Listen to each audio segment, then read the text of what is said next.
he brought a new line of merch out, and one of the one of the t-shirts had on it a gun in every hand and a woman in every kitchen. Some man they wanna chat shit till I knock 'em ain't like I'm Jack Levels Shaw. to the game. Rolls hat, roll stack, my flow sharp like a hacksaw. Getting off. Right, we're back. Well, the unofficial, official first podcast of the year. Flex. We done Flex, didn't we? But we did film that before Christmas, so we are back. Yeah, that's it. And we're here today, Joe, to talk about this weekend's... well, it's not a massive card. It's a massive main event, but the card itself is not massive, really, as if for a pay-per-view. No, that's it. I think this whole... Just the whole Sean Strickland thing, he's probably got to be one of the biggest stars in the UFC now. He's on his way, and he definitely, like, in terms of... what do they call it? Like, mainstream stars, he definitely is. And, again, like, the more he keeps winning, the bigger he's going to get. Yeah, and that's it. Especially the way he talks. I mean, there's just no one like him, is there? Like, the way he's so raw and honest. He brought a new line of merch out, and one of the one of the t-shirts had on it a gun in every hand and a woman in every kitchen. The thing is, though, like, he is so aligned with who he is. Like, they know I'm going to judge that and think bad on it because he's one of them people. You see it in life, don't you? Some people...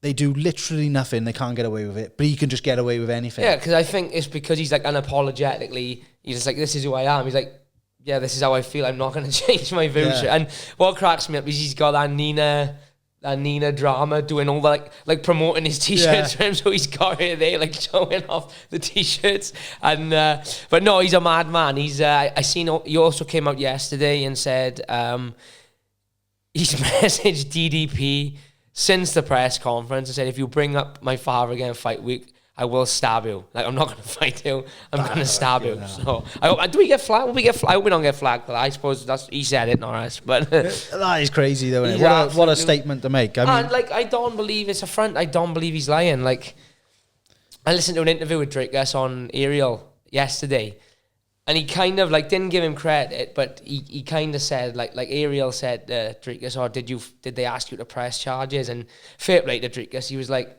listen, like, where I come from, if you ask someone for a fight and then they fight you, because, like, Drickus, I was calling him on. He's like, I've asked him for a fight. He's jumped up and come at me. Like, he said, so more world am I going to press charges? And Drickus actually said on it, he said, he said he done himself fair because he did show that he's the man who he says he is. He's like, I'm there gold in the morning in front of thousands of people, and he's come for a straightener with me. So he said, I respect him for that. But if you say stuff like that, though, in any walk of life to anyone, I think, like, you've got to expect some repercussions, haven't you? I don't think anyone could walk around talking shit about, like, trauma like that and expect nothing to happen. Of course, and he knew that, didn't he? Like, I don't think, like, Drickus, when they're complaining and bitching, to be fair to him, saying, he fucking jumped me, he was like, yeah, well, he wanted the reaction. I said, if he want, But, Strickland says it is fair share of stuff to people as well. So I think it did cross the line a little bit in terms of bringing up. I don't know if Drickus knew how serious it was with his dad. I don't know if he looked that much into it, but it did cross the line a little bit. But I don't feel like it was like a Kobe Leon situation where he said it, and to be a scumbag. I think he kind of said it and then maybe thought about it afterwards, or perhaps it didn't come across how I intended it to come. Bit like the Neil Magny thing where he said he's going to whoop him like a father would whoop his kid. I don't think he said that to say, I beat my kids, He's saying I could beat my kids. Yeah, I think he said it as in like old school, like you have a clip off your old man. And I think Drickus kind of said it as in like, your dad beat you. Like, he shouldn't have said it, he shouldn't have said it. But he did say it, and Strickland fronted him on it, and I don't think he got any sort of... wasn't as if he took issue with it. But, I mean... Maybe it'll make Strickland think a little bit, though, because he crosses lines left and right, doesn't he, with people... I don't think he'll make him think so. No, probably not. He'll make him think that's so. stupid. It's Wednesday now, like, the fight week is still younger, he's got plenty of opportunity. He came out and he said something about Canada, like, am I allowed to have freedom of speech over here and stuff like that. But in terms of the fight itself, it's a really interesting fight because, Drickus is so unorthodox. He's not your run-of-the-mill guy. Like, he's explosive as they come, powerful as they come. He's massive for the weight. And obviously, like, you look at his last fight, to take Rob Whittaker out, like, I mean, apart from Izzy, Rob Whittaker has never lost at middleweight. So That tells you all you need to know there. And he doesn't, like, you watch him fight, you watch his striking, he's not like the most technical, but you can just see everything he throws. He's not like an Izzy style of fight where Izzy's trying to like set you up and lure you into a trap. He's just coming like brute force, berserker, just going to try and bang your fucking head off. And I think that's I think Strickland will welcome that type of fight, but I think it'll be a very different fight to how you've seen him fight against Izzy. I think, for what my opinion's worth, Strickland is probably better suited to 5 rounds, but the first 2 rounds you gotta be ready to weather some sort of storm, because like you watch every one of Dricus's fights, like the Darren Till fight, the Rob Whittaker fight. Who did he fight before Darren Till? I'm trying to think. He fought a good guy before that as well, and he's that much of a powerhouse. It's almost as if like even when they get back in the fight, it takes like one shot or one, like you see the Darren Till fight, he blitzed Darren Till for a round, then Darren Till kind of come back a little bit in a second, and then one takedown or one shot, and it was just kind of like game over. That's the first time I've ever seen him fight, when he fought Darren Till. And I thought, right, they're giving Till, this random guy, give him a bit of a boost back up, and then he'd be back up fighting like the top caliber. But when I seen it happen, I was like, oh my God. And then, you know, like, you jump to Strickland there, and obviously the guy's a cardio machine, doesn't get tired, you know, loves to do the man dance, as he says. And what I keep saying this about Strickland, like, I know people who, I don't know, I don't say no, but I know of people who are kind of inside the camp and people who've trained with him, and they reckon he's like wrestling, he's like a legit level black belt, and they reckon his wrestling, especially his defensive wrestling, is a real high level. His offensive wrestling is really high level. They just say, he just loves to bang. So I don't think it's as simple as like Dricus is going to take him down and pound on him. He's been sparring with Johnny Eblin, who's some would argue the best middleweight on the planet, the Bellator champion. He's been wrestling, I can't remember the guy's name, but he's brought a guy in to do some wrestling with him who's really, really high level. So, you know, I think how I see the fight going would be, you know, Strickland got to weather an early storm. If it's that like high risk, high reward situation. It's like all well and good saying, yeah, Strickland weathers the first 2 and then takes him out later on, but then you run the risk of, do I make it through the first 2 rounds? Because you look at Dricus's record, not many people seem to make it through the first round. But I think Strickland is tough. You know, the only guy to ever really hurt him has been Pereira, and Pereira fucking hurts everybody. He seems to land a punch on. So how I see it going is tough first round, you know. I don't think Dricus is going to play the long game. I think, it's a 5-round fight, I'll take I think he knows he's got to come out fast and hard, and I think that's exactly what he'll do. I do think Strickland, though, will be good enough to defensively, you know, because he's defensively really good, and you've seen it in his Izzy fight. He hardly got touched. I think he weathers the storm, first round, second round. I think he probably takes him out, 3rd or 4th, maybe even decision. Maybe kind of just outpoints him and outbeats him up over a decision then. But it's an interesting fight, isn't it? Yeah, I honestly, like 9 out of 10 fights, I would make a pick and I'd be pretty happy with my pick. This one, I just can't seem to pick because I was picking Izzy all day long against Strickland, and that didn't turn out the way I thought it was. Yeah. But this is the opposite of that, because Strickland's not going to be necessarily the pressure fighter in this one. No. So it's going to be a completely different fight. Yeah, it'll be interesting to see how Strickland approaches it, because you watch Strickland, he takes the centre, then he walks him down, puts that pressure on, and he's got to do that to an extent, because he's got to get DDP tired. But obviously, that kind of almost involves for 2 rounds, meeting fire with fire. And not Strickland, we've seen him do that hundreds of times, but obviously this guy's a fucking... He's a wrecking ball, and if he lands one punch, it could well be over. He is a big, powerful guy, but I just don't see that Strickland is going to get clipped early on. You know, I think if Izzy couldn't catch him early, I know like Pereira caught him, but fucking again, we keep saying it, Pereira is Pereira. And I would like to see Sean reign, to be honest. I would like to see him win and have a couple more being the champion, because it just makes the UFC more fun, I think. Absolutely. It's like...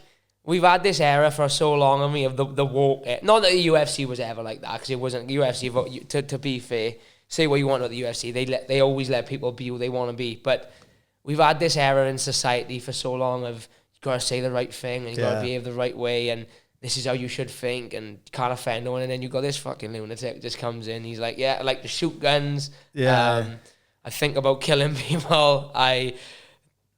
there should be women in the kitchen, like women shouldn't be allowed to vote, and he's a lunatic, isn't he? And it's almost not saying everything he says we agree with, but he's a breath of fresh air because it's just like, where the fuck did this guy come from? Yeah, you're so used to people being so humble and so, yeah, like you say, just basically woke in it. But he is the anti-woke, that's for sure. Yeah, final pick, I'm going Strickland, TKO late on, TKO. like 4th or 5th round. Mate, I don't know what to pick with this. I'm just going to have to go against you just for the sake of it. Just to go against me. Yeah. I'll go Drikas. I think it's going to be round 2. He's going to finish him if he gets the finish. If he's going to do it, it's going to be early in it. 1 or 2. Quick shout out to Arnie Allen as well.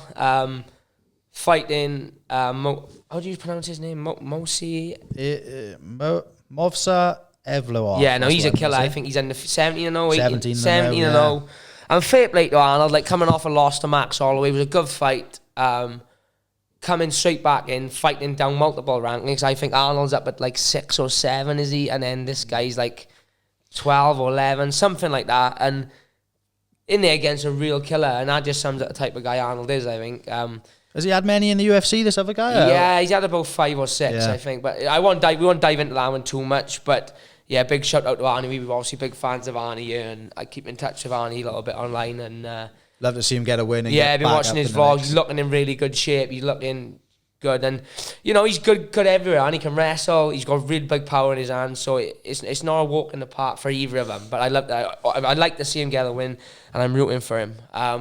Let's touch on Francis Ngannou versus Anthony Joshua announced. Didn't see that come in at this time. I got to be honest. No, and Francis has got to be fucking like on top of the world right now, because remember when he left the UFC and then they announced the PFL deal and everyone was like, he's fucked it. He's never gonna get the fights, and he's now like he's gone from people saying he's dropped the ball, he's fumbled the bag. I think they were saying he's now fought the number 1 heavyweight in the world and almost beat him. Some people think he did, some people think he didn't, but whatever. It was a competitive fight.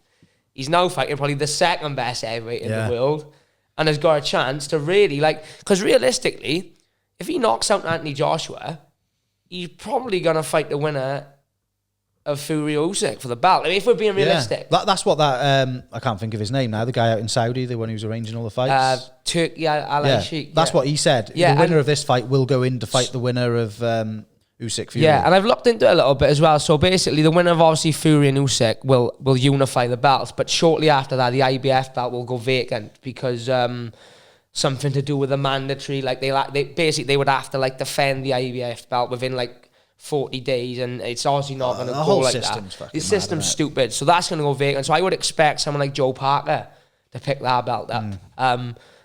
So obviously, if Francis beats this, whether he goes in against the winner there or whether he goes in for the IBF, we could legitimately see Francis before long be a 2-1 heavyweight with an heavyweight world title. How mad is that? That is crazy. I think as well, if he lands the shots he was landing on Fury on Joshua, we've seen Joshua rock before when he fought Ruiz and stuff. I think it could be lights out.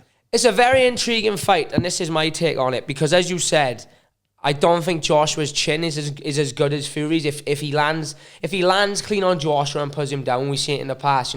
Joshua doesn't. I don't want to say panic because it sounds disrespectful, but he's been finished after being dropped in the past. And if anyone's going to crack you and put you down, it's going to be Francis may put him down, and he may not get back up.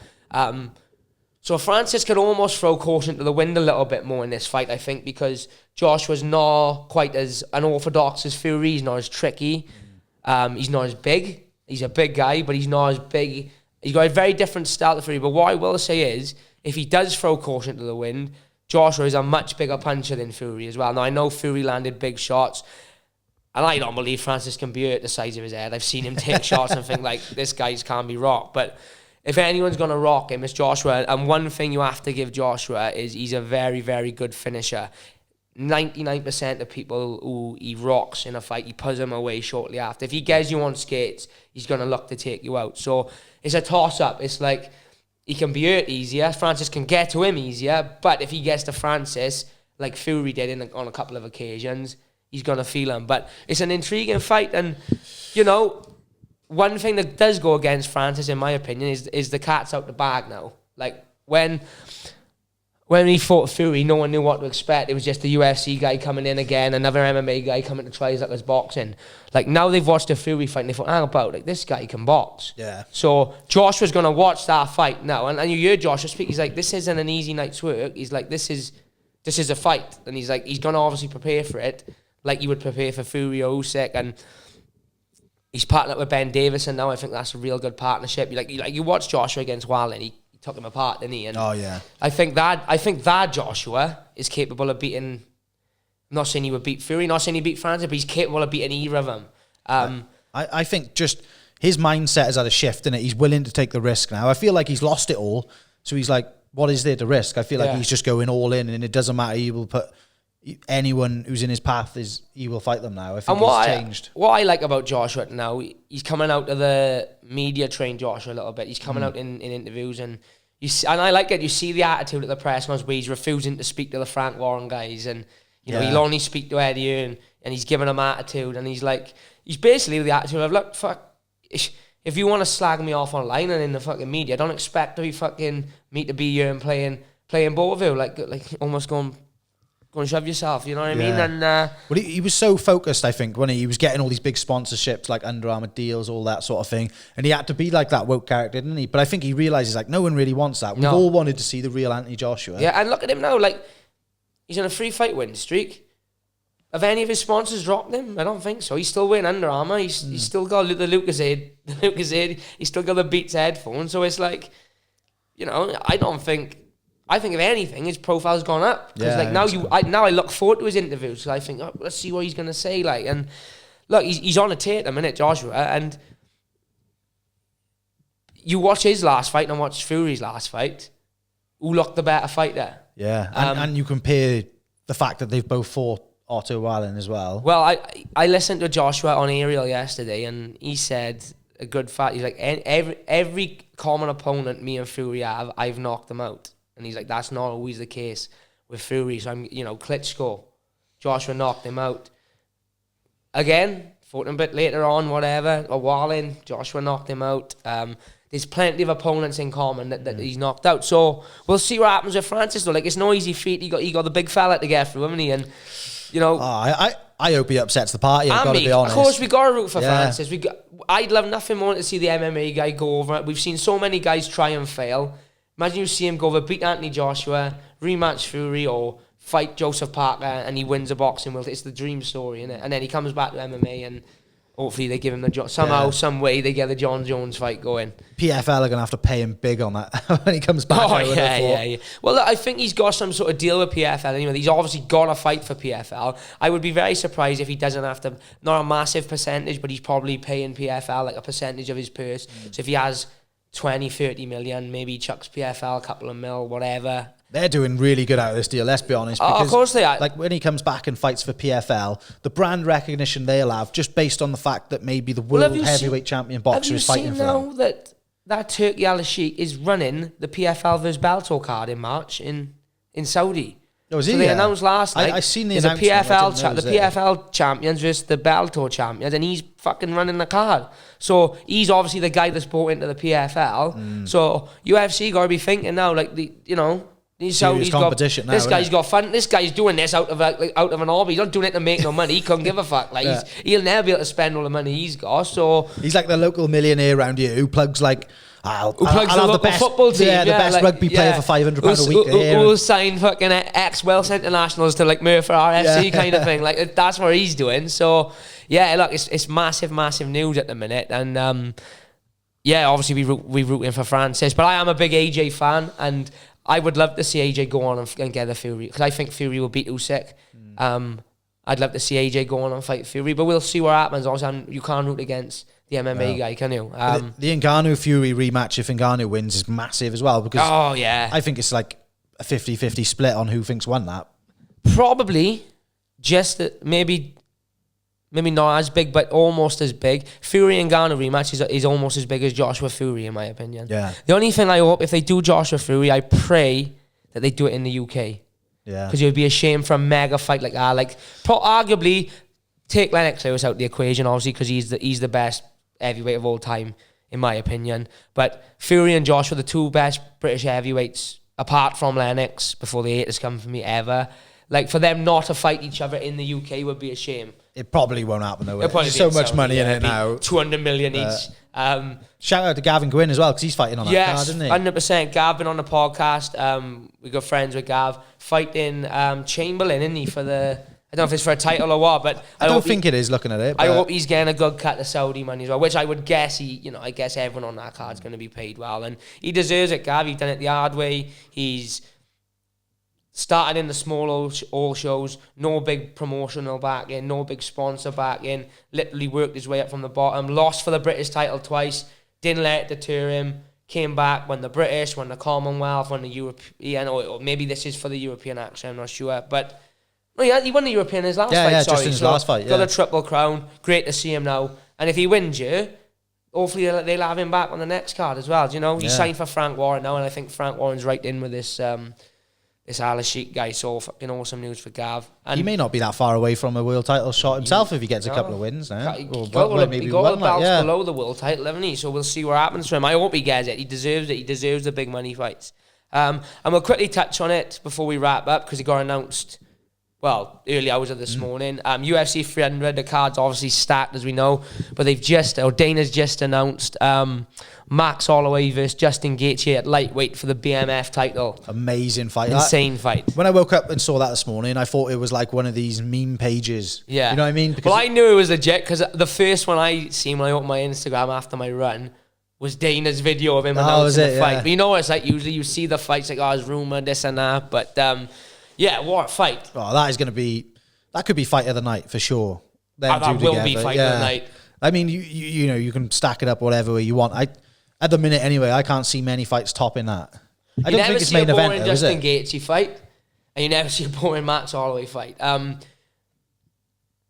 don't really know how we'll go, because, again, Gaethje seems to be just sparking these guys out, doesn't he? And Holloway just doesn't seem to get knocked out though. Never been knocked out. Never been even dropped. No.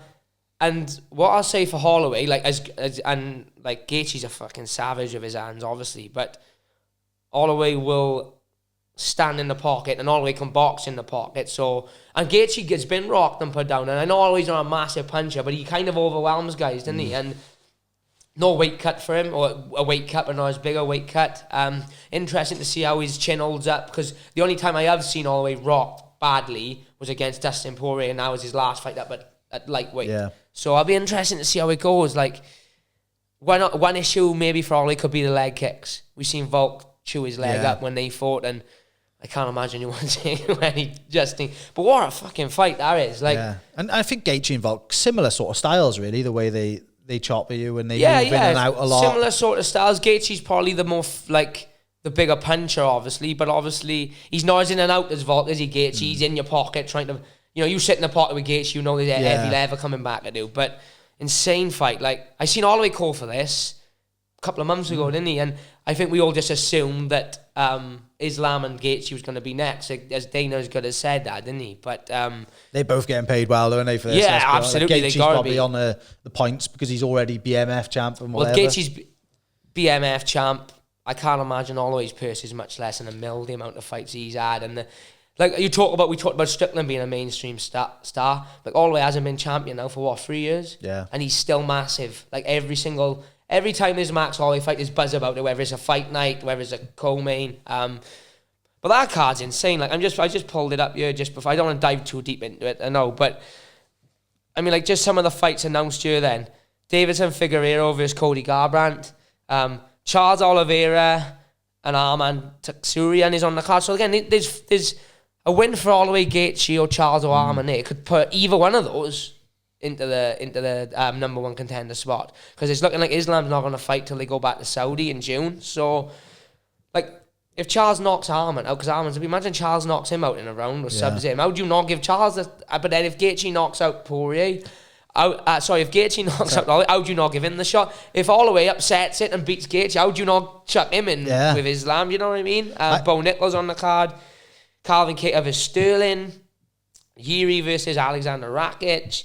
Zhang Wei Li versus Yan Xiaonan. Yeah. All Chinese women's strawweight fight. There's rumours of other big fights. I hear that they're working on a massive a massive fight that kind of no one will guess. But apparently, they're not sure if they've finalised it. I'm saying, I don't know who it is, but I hear all the media outlets talking about there's a fight on the table that they're trying to finalise. I don't know if they can. There was rumours of Nate Diaz and Dustin Poirier. It's not going to be McGregor, I don't think, is it? So, no. Do you have Javier Mendez was saying Khabib only trains with me when there's there's rumours of Khabib coming back. Like, let's get Khabib in it. Welterweight. Let's just chuck Khabib in with Leon for UFC 300. That would be insane, wouldn't it? Imagine that. Like, who would argue that? I wouldn't argue it. Oh no, that would be top of the bill as well, wouldn't it? For sure. Look, imagine Khabib comes back for UFC 300. That'd be insane. I'd love to see Leon. Man, imagine if Leon won that fight. His profile as well would just go. But what did Khabib say? Didn't he say that Dana offered him 40 million to come back last year? I think he said there's no number. Because he had like 15 million, didn't he, to fight Gaethje? And he said they offered him 40 million to come back, apparently, and he turned it down. So imagine he is coming back. What have they offered him? Yeah. If he's turned down 40 mil and now he's considering a comeback, what sort of numbers are on the table? Because 100% the fucking Abu Dhabi people are like, just we'll pay wherever, just get Khabib back. Yeah. Where is UFC 300? They haven't announced it yet. I guess it's going to be Vegas. But yeah, imagine that ends up in Saudi. Though. They could have whoever the fuck they want. They've just cancelled the Saudi card, haven't they? There's a Saudi card in March, and they've postponed it because they basically said they want a bit of a bigger card. Imagine they just be like, yeah, we'll take that one off your hands. That would be insane. And there's unlimited money on the table then for whatever they want. Then you may see a Khabib come back. Kamzat is probably, I would guess Kamzat might even fight at UFC 300. Depends how this fight goes. Like if Strickland wins, we know Strickland's I won't be surprised you see Strickland and Kamzat on the card as well. Or Izzy and someone. Izzy's got to fight someone. I don't think Izzy's going to fight for this year. I'd be surprised if we see Izzy fight this year. I think he's going to take time, let the division play out a little bit. Yeah. He doesn't need the money as he's a fucking rich man. Just think how many title shots, like how many fights did he have in a row, like in quick succession as well. Well, I seen a point on Instagram or Twitter or wherever I seen it was like this weekend will be the first UFC middleweight title fight to not involve Izzy for like 6 years. Crazy. Which is insane. Yeah. Undisputed title, not interim. There's been interims and stuff, but that's insane. That's absolutely insane. So, but yeah, look, I'm going Strickland. He's going DDP. Let us know your picks. I'm not making a pick on Holloway and Gaethje yet. I need a bit of time to think about that one because I just want to sit back and enjoy that one as well. I don't want to be. I don't root for either of them. I want both of them to win. 100%. It's a weird scenario. But yeah, good main event this weekend. Let us know your picks. Shout out to the Combat Co again for sponsoring the episode. Anyone else want to sponsor? We got a couple of guests lined up. Let us know. Jump on board. If not, like, share, subscribe. And shout out the Outlaw Sean George as well. His episode just hit 10K. First one for us. So, in the words of Big John, bash. Bash.